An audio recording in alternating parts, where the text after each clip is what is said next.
Istana-istana megah, emas berlimpah, taman-taman mewah, dan kekuatan yang seolah tak terbatas. Kaum Ad membangun surga mereka sendiri di bumi. Tubuh mereka besar seperti raksasa, dan kekuatan mereka menjadi legenda di masanya.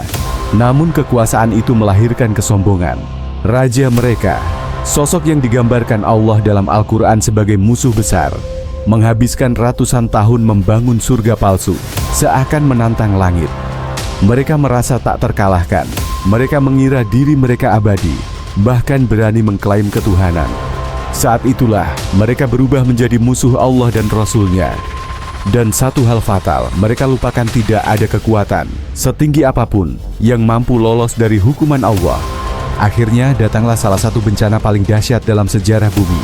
Tinggi badan, kekayaan, dan kekuatan mereka tak mampu menyelamatkan apapun. Kami hadirkan untuk Anda kisah mengejutkan yang jarang dibahas dan sering dilupakan. Jangan lupa subscribe channel ini dan tekan tombol like untuk mendukung kami menghadirkan kisah-kisah Islami penuh pelajaran. Assalamualaikum warahmatullahi wabarakatuh. Kisah dalam Al-Quran bukan sekadar cerita masa lalu, tapi peringatan bagi kaum yang tenggelam dalam kekuasaan dan kesombongan. Salah satu kisah paling dahsyat adalah tentang kaum Ad dan Nabi yang diutus untuk mengingatkan mereka, Nabi Hud alaihissalam. Siapakah Nabi Hud dan bagaimana kenabiannya? Nabi Hud alaihissalam adalah salah satu nabi mulia yang disebutkan dalam Al-Quran.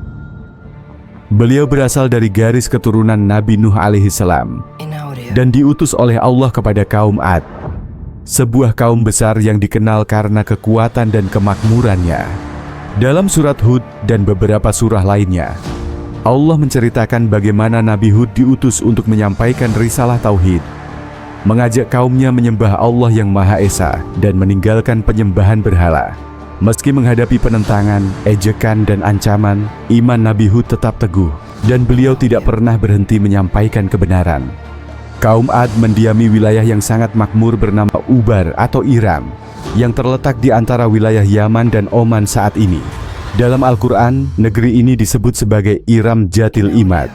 Iram yang memiliki pilar-pilar tinggi, sebuah simbol kemegahan, kekuatan dan kejayaan peradaban mereka. Allah menyebutkan kemegahan ini dalam surat Al-Fajr sebagai gambaran sebuah negeri yang belum pernah tertandingi bangunannya pada masanya. Kekayaan dan kekuatan inilah yang kemudian menjerumuskan kaum Ad ke dalam kesombongan, hingga mereka mengingkari Allah dan menolak dakwah Nabi Hud. Mereka dikenal karena ketergantungan yang kuat pada berhala. Kaum Ad mengabaikan tanda-tanda Allah dan hidup seolah-olah tidak ada kekuatan yang mampu menghancurkan mereka. Kesombongan membuat mereka semakin berani dalam kezaliman dan perbuatan maksiat. Allah telah menganugerahkan kepada mereka tubuh yang tinggi, kekayaan melimpah, tanah yang subur, serta umur yang panjang. Kehidupan mereka penuh kenyamanan. Mereka membangun taman-taman, kolam, dan istana megah di setiap bukit. Seakan-akan semua itu akan menjadikan mereka abadi. Namun semua kemewahan itu justru menipu mereka. Mereka percaya kekuatan dan harta dapat menyelamatkan mereka dari segalanya. Tentang generasi yang datang setelahnya, Allah berfirman, kemudian datanglah setelah mereka suatu generasi yang menyia-nyiakan sholat dan mengikuti hawa nafsu. Kehancuran mereka semakin dekat. Pada masa Nabi Hud, kaum Ad dipimpin oleh Shaddad, sosok tiran yang dikenal sebagai salah satu musuh besar Allah, sejajar dengan Fir'aun dan Namrud. Shaddad bercita-cita menundukkan seluruh dunia di bawah kekuasaannya. Ia membangun sistem kekuasaan yang berlandaskan penyembahan berhala, kekerasan, dan pertumpahan darah. Meskipun Nabi Hud telah menyampaikan wahyu dan peringatan dari Allah, Shaddad dan kaumnya menolak kebenaran. Mereka memilih mempertahankan berhala, kekuasaan, dan kesombongan, serta terus melanjutkan kebiasaan lama mereka. Al-Quran menggambarkan mereka dengan tegas. Itulah kaum Ad. Mereka mengingkari tanda-tanda Tuhan mereka, mendurhakai para rasulnya, dan mengikuti setiap penguasa tiran yang keras kepala. Akibatnya, mereka dikutuk di dunia dan di akhirat. Nabi Hud menyeru kaum Ad untuk menyembah Allah semata, meninggalkan berhala, dan menghentikan kezaliman. Ia memperingatkan bahwa jika mereka tidak bertobat, azab Allah pasti datang. Namun seruan itu justru disambut dengan ejekan dan penolakan. Para pemimpin kaum Ad menuduh Hud sebagai pendusta dan orang bodoh. Mereka membela berhala-berhala mereka dan meremehkan peringatan Allah. Al-Quran menggambarkan ucapan mereka, "Kami benar-benar memandangmu dalam kebodohan, dan kami menganggapmu termasuk orang-orang yang berdusta."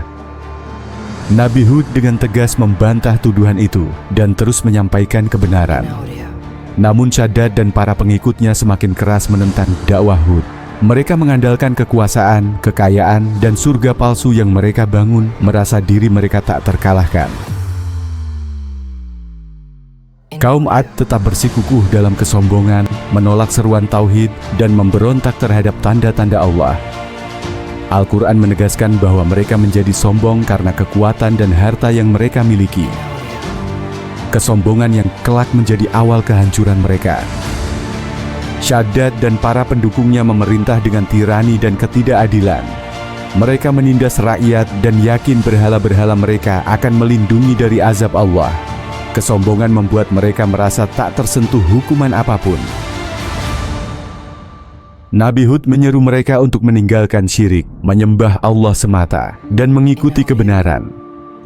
Ia menegaskan bahwa ia tidak meminta imbalan apapun, karena balasannya hanya dari Allah yang menciptakannya.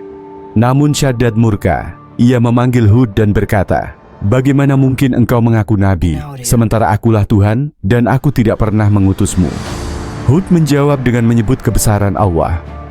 Tetapi Shaddad justru membalas dengan kesombongan, mengklaim bahwa dialah yang menjanjikan kehidupan terbaik bagi manusia. Ketika Shaddad bertanya, "Apa yang Allah-Mu janjikan?" Hud menjawab bahwa Allah menjanjikan istana-istana dengan sungai yang mengalir di bawahnya, taman-taman abadi, kemuliaan tanpa sakit, tua, sedih, atau kematian. Mendengar itu, Shaddad tertawa sombong dan berkata, "Jika Allah menjanjikan surga, aku akan membangunnya sendiri." Ia lalu mengerahkan puluhan ribu pengrajin dan arsitek, mengumpulkan emas, perak, mutiara, rubi, serta parfum terbaik dari seluruh wilayah kekuasaannya. Shaddad membangun kota megah Iram dengan istana berlapis perak, kubah berhias permata, pantai bertabur mutiara, dan taman yang semerbak kesturi. Pantulan emas dan permata membuat kota itu menyilaukan mata, seakan surga turun ke bumi. Dengan penuh kesombongan, Shaddad berkata kepada Hud, "Lihatlah surga yang kujanjikan. Adakah surga Tuhanmu seindah ini?" Ia yakin negerinya tak akan pernah hancur. Kota itu dibangun di kaki gunung, kokoh dan seolah tak tersentuh bencana. Namun tujuan Shaddad bukan sekadar kemegahan. Ia ingin seluruh manusia tunduk kepadanya, menyembah patung-patungnya, dan membungkam siapapun yang menolak. Ia membangun Iram untuk menyaingi Allah, lupa bahwa tak ada istana yang mampu melawan kematian. Kaum Ad semakin angkuh. Mereka menyiksa orang-orang beriman, memenjarakan pengikut Hud, dan menantang azab Allah. Hingga tanda-tanda kehancuran muncul.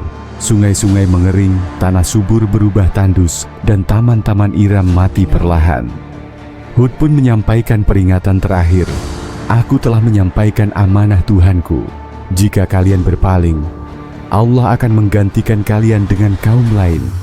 Namun kesombongan telah menutup hati mereka. Orang-orang yang dahulu perkasa kini jatuh hina, berebut seteguk air dan sepotong roti. Di tengah keputusasaan itu, Hud kembali menegaskan, "Aku telah menyampaikan amanah Tuhanku. Jika kalian berpaling, Allah akan menggantikan kalian dengan kaum lain, dan kalian tidak akan mampu membahayakannya sedikitpun. Dialah pelindung segala sesuatu." Namun kaum Ad tetap membangkang. Mereka menolak tauhid dan terus menyembah Shaddad. Saat tak ada lagi jalan tersisa, Hud pun berdoa, "Ya Allah, aku telah menyampaikan kebenaran, tetapi mereka menolak mendengarkan. Pisahkan aku dari mereka dan timpakanlah keputusanmu." Al-Quran menyebutkan bahwa kaum Ad berlaku sombong tanpa hak dan berkata, "Siapakah yang lebih kuat dari kami?" Padahal Allah lah yang menciptakan mereka dan jauh lebih kuat dari apapun. Namun mereka terus mengingkari tanda-tandanya. Ketika azab datang, mereka melihat awan mendekati lembah dan berkata, "Inilah awan yang membawa hujan." Tetapi itulah angin azab yang mereka minta dengan tergesa-gesa. Badai dahsyat yang berlangsung berhari-hari. Angin itu menghancurkan segalanya. Tubuh-tubuh raksasa yang mereka kira tak terkalahkan terombang-ambing seperti daun kering. Bahkan jasad yang dikubur pun terangkat oleh kekuatan Allah. Angin yang mereka anggap remeh justru menjadi sebab kehancuran mereka. Dan Syadad pun tenggelam dalam salah satu kehancuran terbesar dalam sejarah umat manusia. Kisah kaum Ad adalah peringatan nyata bagi siapapun yang membangkang kepada Allah. Kesombongan, kemewahan, dan rusaknya akhlak membuat mereka lupa diri. Hingga azab Allah pun turun tanpa bisa dihindari. Melalui kisah ini, Al-Quran mengingatkan kita untuk kembali kepada Allah, menjaga akhlak, hidup rendah hati, dan tidak terpedaya oleh kekuatan dunia. Karena hanya ketaatan kepada Allah yang akan menyelamatkan manusia di dunia maupun di akhirat.